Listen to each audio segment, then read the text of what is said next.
Welcome back to part 2. Thanks for coming back. The second part is going to be more about the finishing team's perspective on importing all the deliverables from your editorial conform, importing those, doing the quality control, and then separating the team between the restoration artist and the colorist, and how we deal with the assets and the separate quality control between those two different teams. And then we finally do a round trip back to editorial. We're going to essentially generate our deliverables out of color and out of restoration, and then send that back to the editor for mastering out.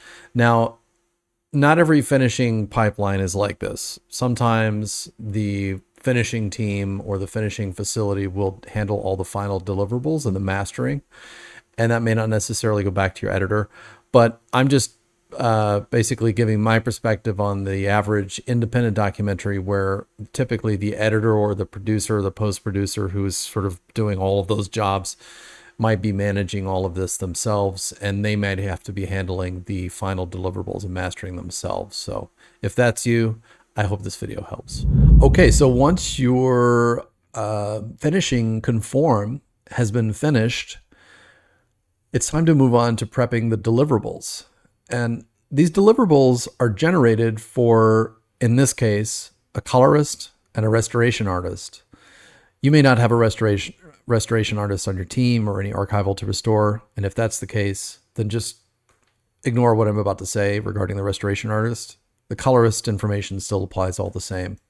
So we follow our red line from our, let's say, our assistant editor who's prepping the conform for the colorist and restoration artist. They're going to generate some deliverables. And here we are. Again, just like in editorial, we have a very critical and sacred part of the process called the deliverables. And oftentimes a deliverable from an assistant or from a colorist who's conforming for finishing, the output will be a DaVinci Resolve timeline, or it could be a project file, a DRP.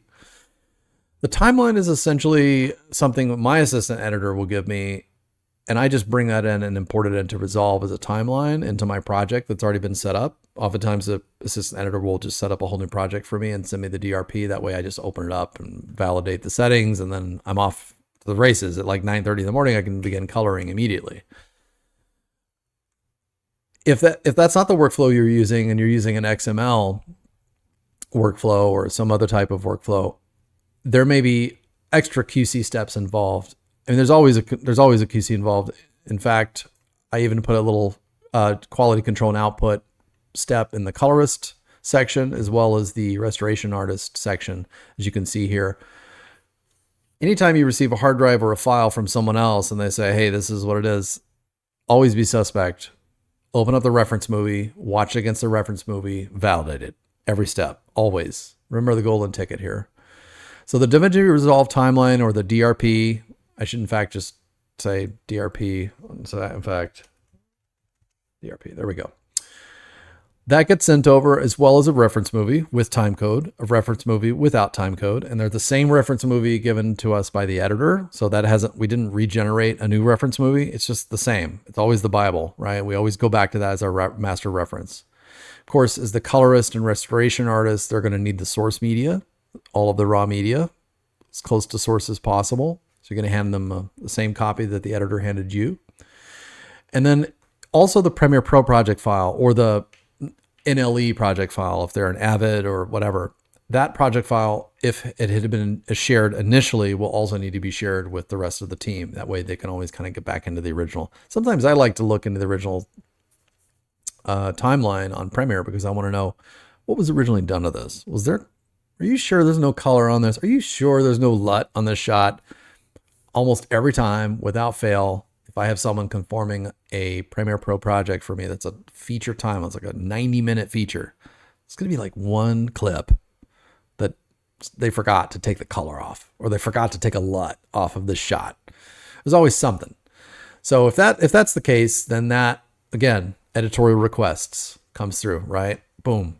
Hey, this clip still has a LUT on it. Oh, you have the project file, right? Yeah. I'll take care of it. And the assistant editor at the finishing house will open up the Premiere Pro project file, turn the LUT off, regenerate that clip, or reconnect it properly, send it over, if something's been baked in, they'll take the baking off, or they'll reconnect it to the original source media and then reconnect that asset and then give it to the colorist or restoration artist. Problem solved.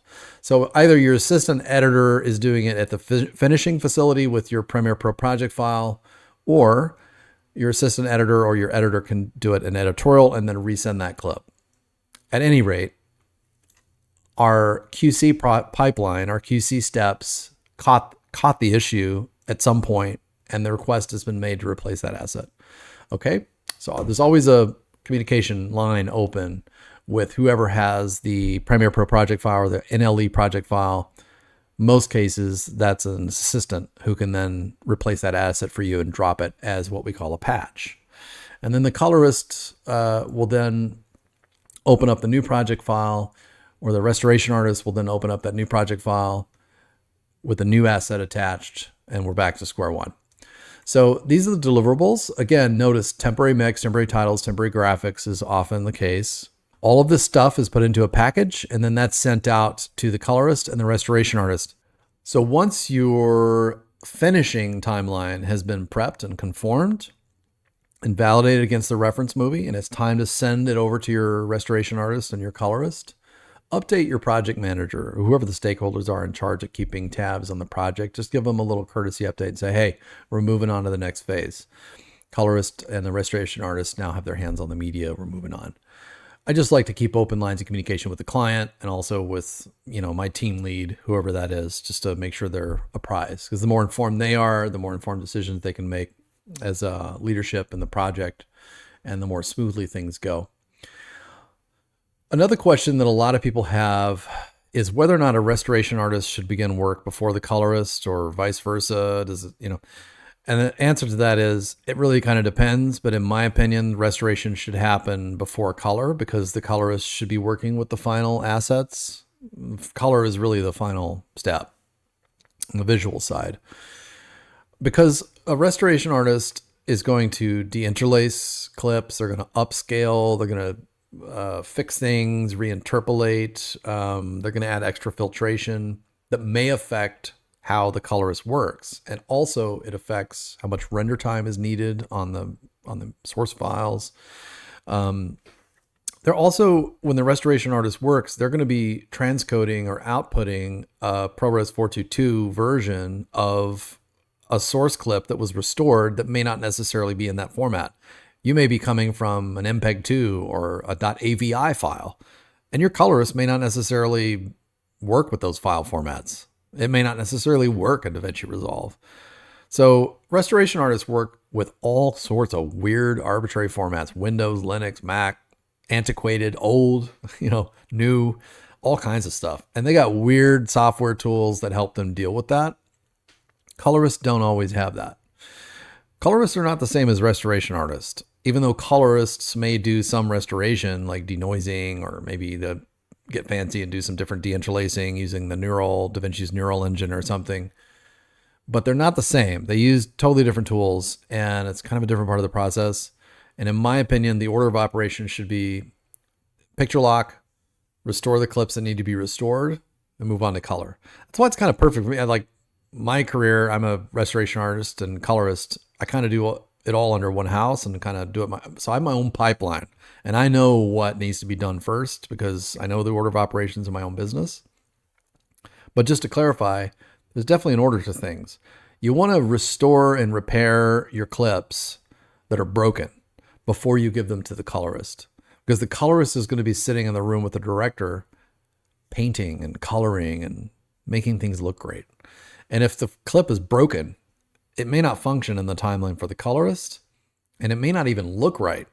So for example, reattaching or reconnecting to the original source material, deinterlacing it, upscaling it, and removing a lot of the problems that might be in the clip, you're giving your colorist a completely new piece of media that's gorgeous.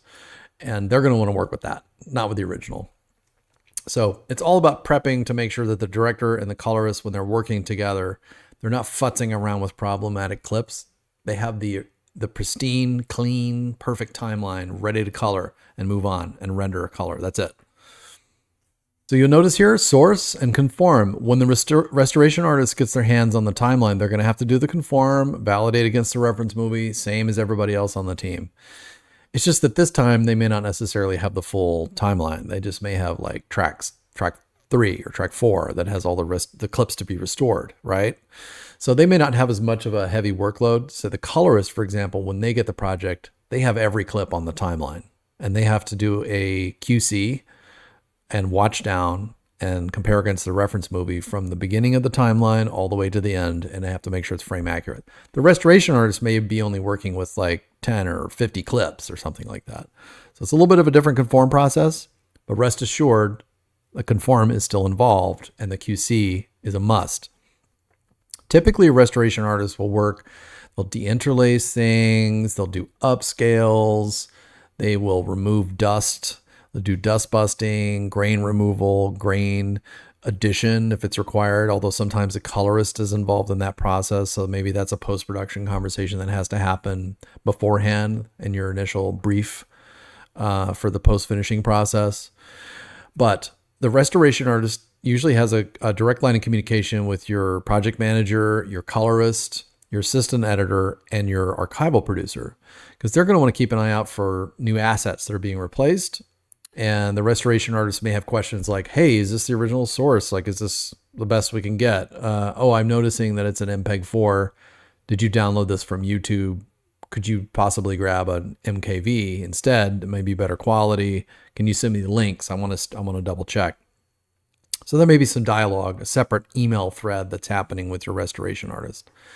But they're going to go through it and repair all of this and go through a review process, same as color. And the review process is something like, okay, we get the deliverables from editorial, the restoration artist does the conform, has a look at the original source material, diagnoses a few problems, they do their magic, they upload V1 to frame.io so that the director and all the stakeholders involved in the project can review that restoration and make sure that it meets the requirements or makes muster, right?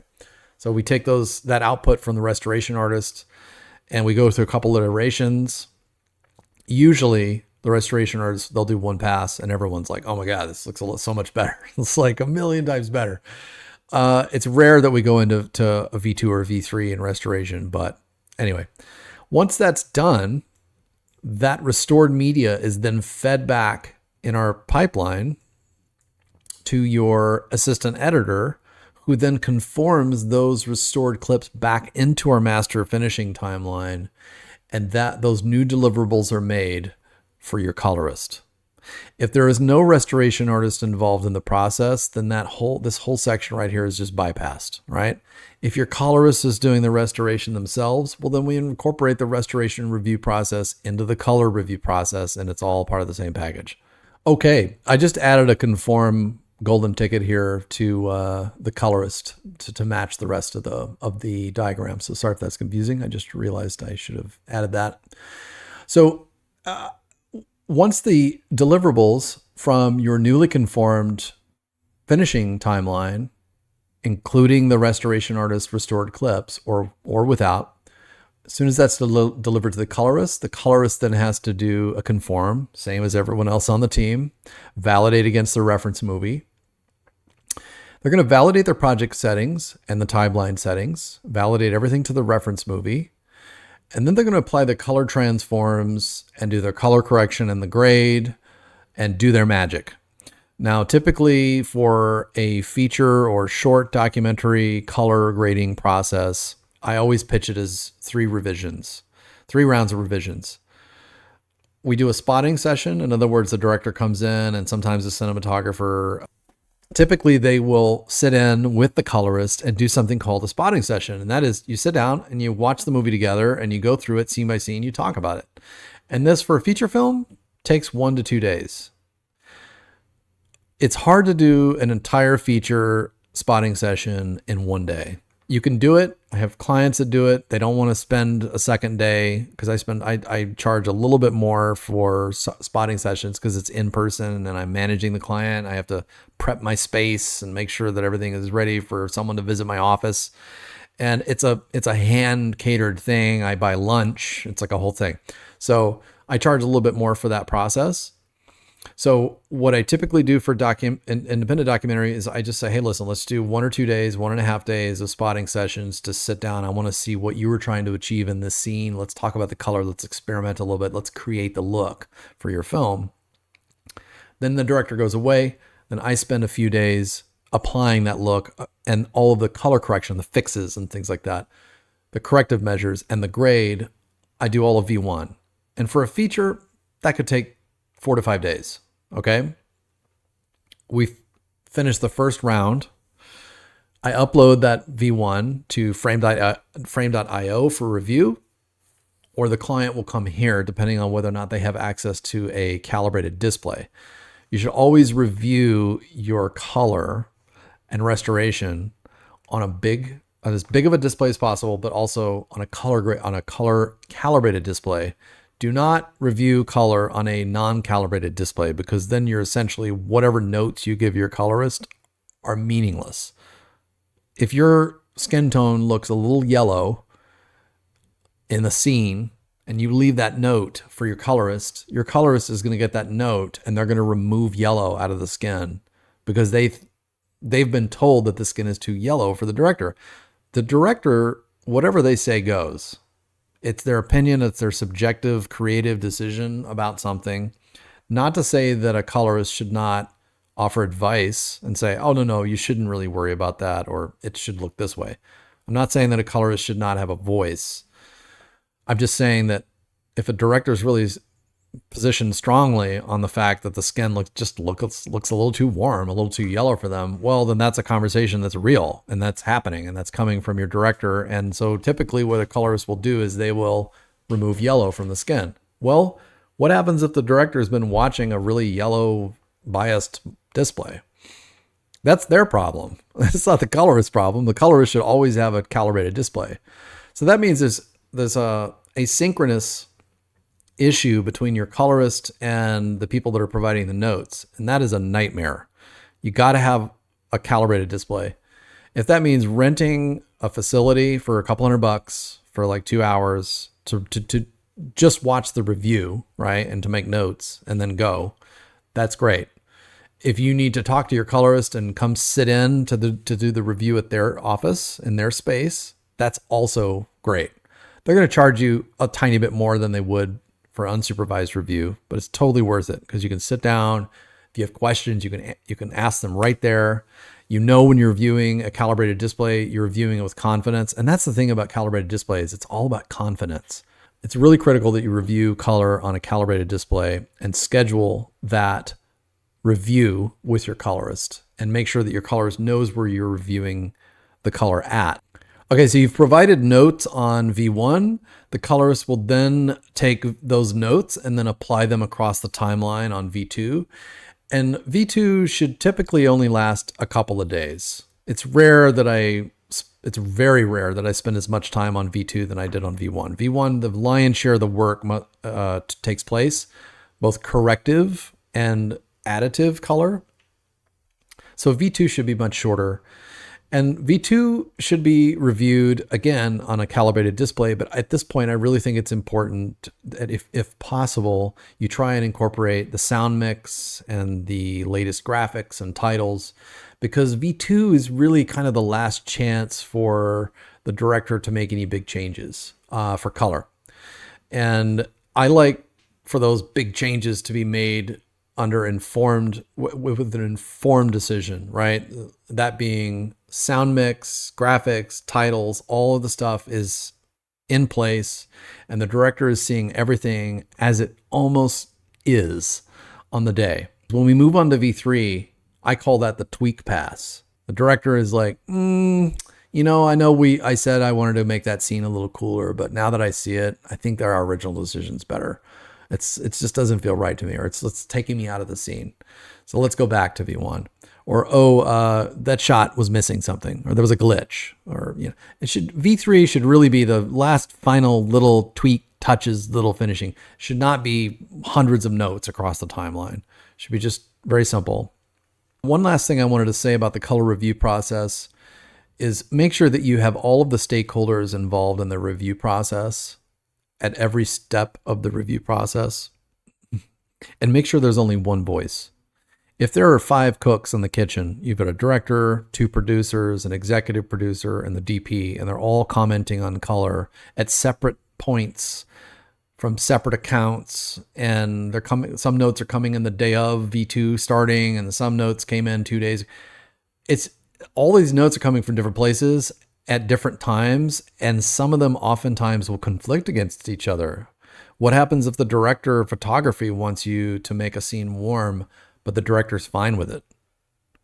I mean, I'm the type of, I'm a former cinematographer myself, so it's really important to me to have intimate conversations with the cinematographer about what they were trying to achieve in the scene, because I like to honor the original photography. Otherwise, we're kind of throwing all of the creative energy and the thought and justification and context that the DP captured that scene. We're just kind of throwing it out the window or like ignoring it. And I don't particularly like that. I like to talk with the DP. I like there to be synergy between the color and the cinematographer. We're part of the same team.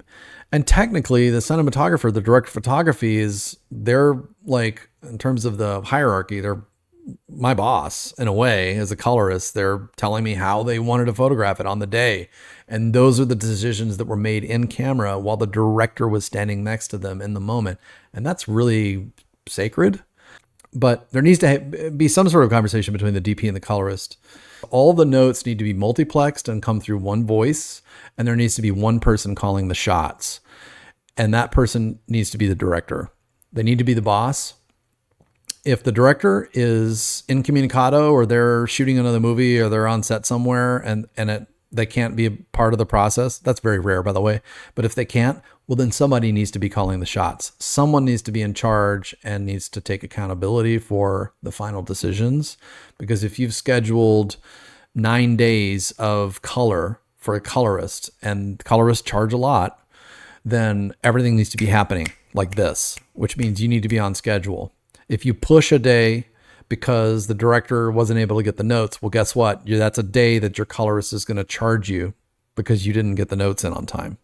So project management and coordination, one voice for notes, right? Even if there's many different stakeholders on the team, one voice for notes, and the notes should be multiplexed and they should come at the same time. If it's from multiple people on one Frame.io link and those notes conflict, whoever is the boss of that team, whoever is the primary stakeholder, needs to then go through those notes and resolve those conflicts for the colorist, because the colorist can't be expected to make those executive decisions on their own, overriding the director of photography and the director's voice. That should just never happen. Those decisions should be made beforehand. Anyway, a little bit of inside baseball, but that should help you make more informed decisions when you are planning and budgeting your review process with a colorist and restoration artist. So the deliverables from a colorist are typically much more simple, because we don't have as many moving parts anymore. It's just the ProRes 422 HQ. If you're working with handles, then you may also want to provide a DaVinci Resolve project file. In fact, let's just go ahead and add that right now. So we want a Premiere Pro project file. We're going to copy and paste this here. Boom. There we go. So if I want to provide my client with a project file that has handles, 24 frame or 48 frame, 1 or 2 second handles on either side, which is a lot, by the way, rendered with color, that's a luxury, because then they can make edit tweaks later. And then I would provide a Premiere Pro project file. So that way it's very simple for them to just open up that project. It's already built. It's all of my rendered media is now discretized, and it has handles, and it's nice and clean on the timeline. And that's yet another conform. Here we go. As we come into the mastering timeline, we have another conform process, right? They're going to watch the reference movie against my XML or my Premiere Pro project or my single ProRes 422 output clip with a 2-pop at the top. All that stuff's going to come in to the final mastering stage. Now, sometimes I do this. Sometimes post-finishing facilities will just provide this step, right? Because it's already there, soup to nuts, one and done, all under one roof kind of thing. Most of the time, this is what I end up doing. So you might notice here under Colorist that I have two golden tickets here. We've got the initial conform in, but after a colorist finishes and the client has locked color and everything's good, and we're going to render our output, our master, the colorist will typically render out that master as a single ProRes 422HQ or DNxHR file, or they will output something with handles, clips with handles. That's more rare and more expensive. But if the client wants to make editorial decisions and tweaks later, then that's how you would do that. But someone has to watch down the export after it's been made. Remember, I said every step of the process, the export needs to be reviewed. Now, waiting for your editor on the mastering side to catch that problem is not ideal, because there's a whole process of exporting and setting up the export, and your colorist is on a schedule. So what I typically do is I will build in that review into my budget. So when I export V3, the final export, and I'm doing my final render out of color correction, two things happen. I'm going to sit down and I'm going to review, I'm going to watch down my ProRes 422 export to make sure that it matches the reference. And then I'm actually going to watch it down, and I do that very high speed. I'll do it like 8 times real time on my keyboard with a difference mat overlay, just to make sure nothing kind of got bumped or put out of place. But then I'll do a real time watch down just to make sure that all the color grades applied. I can't tell you how many times I've exported a final output for a client, and I reviewed, and then like my client emails me, they're like, "Oh, you know that there's one interview at the end of the timeline that doesn't look like it's had a LUT applied. It doesn't look like it's been colored." I'm like, "How did I miss that? How did I miss that?" It's like, well, there's 1,200 shots on a timeline, and we've replaced assets 5 times, and I made a mistake and I didn't catch it. But typically, I'll catch 95% of the errors on my QC watch down after I've exported. Okay, so if it's if I'm rendering clips with handles, then that goes out with a Premiere Pro project file and the clips, or it'll go out with an XML and the clips. Either way, it has to be reviewed, especially if there's been handles involved. A QC has to happen.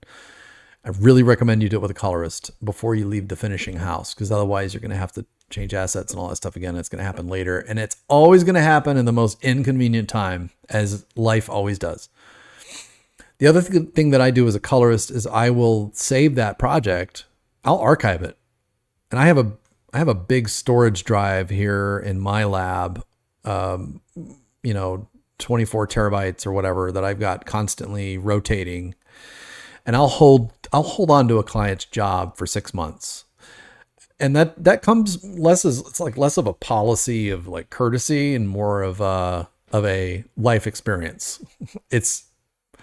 I would say 50% of the time when I deliver a feature, 3 weeks later, even after I've delivered the DCP, 3 or 4 weeks later, even like 2 months later, I'll get an email from the producer or from the project manager. They'll be like, the editor wanted to, the director wanted to revisit the scene.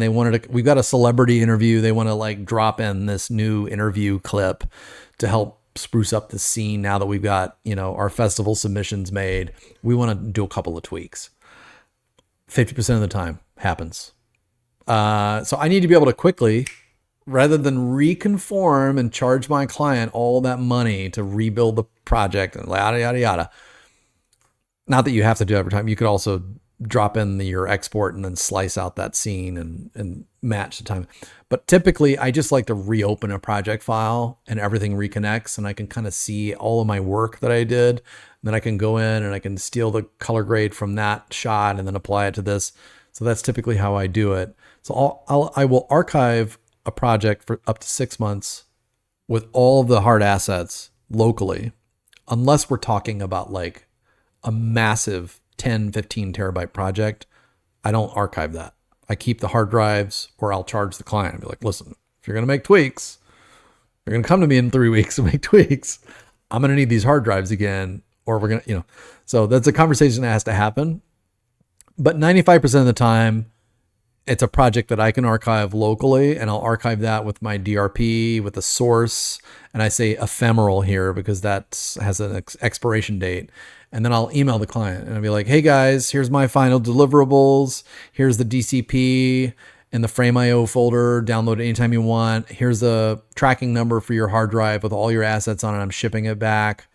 I'm going to keep all of the stuff from the timeline. I'm going to keep this stuff locally for 6 months. So on, September 7th, this is going to be removed from my system. I'm going to wipe it. I'll just keep my final export forever in my archive, but I'm not going to have all the source files anymore.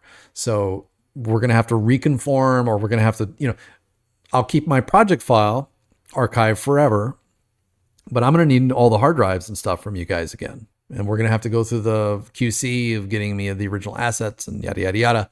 So anyway, it's a courtesy. It's just a general wisdom of maintaining a project for about 6 months. If people want you to hold on to 2 terabyte project for a year, they're going to have to pay for that.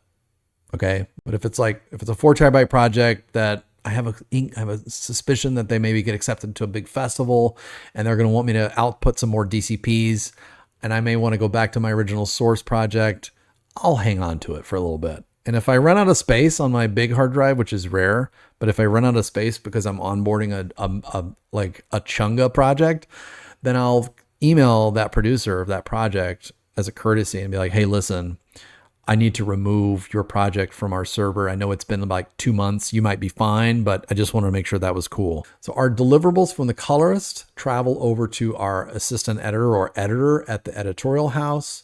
They validate against the reference movie, the output from the Colorist.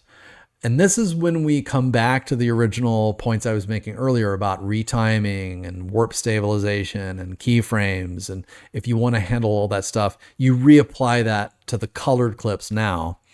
You can do that at any step in the process. I've already explained to you 3 different ways to skin that cat, but let's just assume at this point, this is when that's happening. Well, then that's when this would happen. And then we do a final QC, and that is we export. Right? The editor exports what they have. They do a full watch down of the film, make sure that everything is kosher. This is the last chance you're going to get to review, to make sure everything is as it should be. And if you need to make a patch request, this is when this happens. And remember, I was talking about the orange lines here being patch or pull requests. Now, this patch request could go all the way upstream to just the conform artist at the post-finishing facility. Or this could be a patch request going all the way upstream to the editor at the editorial house, in which case that editor is doing it themselves and they'll know what they need, and they'll probably send that patch over to the colorist or restoration artist to make that tweak or that change, in which case that'll be dropped in and sent back downstream to the mastering section. And here we could still technically be in temporary mix titles and graphics, but usually we are in our final mix titles and graphics at this point, and you want to lay those in and make sure that they line up to the reference, or if there's any changes made, that those changes occur here. And then we send our final deliverables out. Okay, so that's my post-production finishing workflow for documentary in a nutshell. I do hope that this helps you in bringing your project in for a landing. I know that you've been working hard for a long time on this project. Documentary filmmaking is not easy. Please stay tuned for other videos. If you like this, if this video helps you at all, please like it and then subscribe. This is a new channel and I need all the help I can get. All right, until the next one.